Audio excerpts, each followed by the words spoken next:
Betting app కోసం ఎందుకు ప్రచారం చేశారు? ప్రకాష్ రాజ్‌ను విచారించిన ఈడీ. నిజానికి వాస్తవానికి బెట్టింగ్ యాప్స్ వల్ల ఎంతమంది చనిపోతున్న విషయం మీకు తెలవదా? సామాజికంగా అంతో ఇంతో ఒక అవగాహన ఉన్న వ్యక్తుల్లో ప్రకాష్ రాజ్ కూడా ఒకడు. దానివల్ల ఏదో జంగిల్ రెమ్మో, ఇంకో రెమ్మో అని చెప్పేసి అట్లాంటి బెట్టింగ్ యాప్స్ వల్ల జనాలు మోసపోతారు. వాళ్ళకి ఇబ్బంది అయితదని చెప్పేసి ఆ మాత్రం కూడా అవగాహన లేకుండా ఆయన ప్రమోట్ చేయడం అనేది మాత్రం ఖచ్చితంగా ఆక్షేపణీయం. ఏదేమైనా కూడా దీని మీద ప్రకాష్ రాజ్ మీద ఖచ్చితంగా చర్యలు తీసుకోవాల్సిన అవసరం ఎంతైనా ఉంటుంది. సరే చూద్దాం.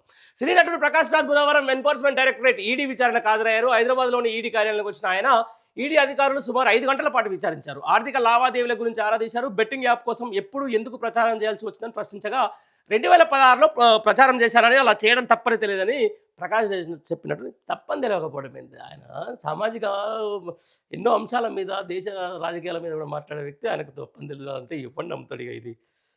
5 ఏళ్ల తర్వాత మరోసారి ప్రచారం చేయాలని నిర్వాహకులు అడిగినా అంగీకరించాలని చెప్పినట్టు తెలిసింది. ప్రస్తుతం ప్రచారం చేసినందుకు ఎంత డబ్బు సమకూరిందని ఈడీ అధికారులు ప్రశ్నించగా పారితోషికం తీసుకోలేదని చెప్పినట్లు సమాచారం. పారితోషికం తీసుకోకుండా ప్రచారం చేయాల్సిన అవసరం ఏంటనే ప్రశ్నకు సరైన సమాధానం ఇవ్వలేదని తెలిసింది. ఈ క్రమంలోనే ప్రకాష్ రాజ్ ఆర్థిక లావాదేవీలకు సంబంధించిన బ్యాంక్ ఖాతాలను అధికారులు పరిశీలించారు. విచారణ ముగిసిన అనంతరం ఈడీ కార్యాలయం ఆవరణలో ప్రకాష్ రాజ్ మీడియాతో మాట్లాడారు. బెట్టింగ్ యాప్ ప్రచారానికి పారితోషికం తీసుకోలేదని ఈడీ అధికారులకు చెప్పాను. బ్యాంకు ఖాతాలను వారు పరిశీలించారు. పౌరుడిగా దర్యాప్తుకు సహకరించారు. మరోసారి విచారణకు రావాలని అడగలేదు.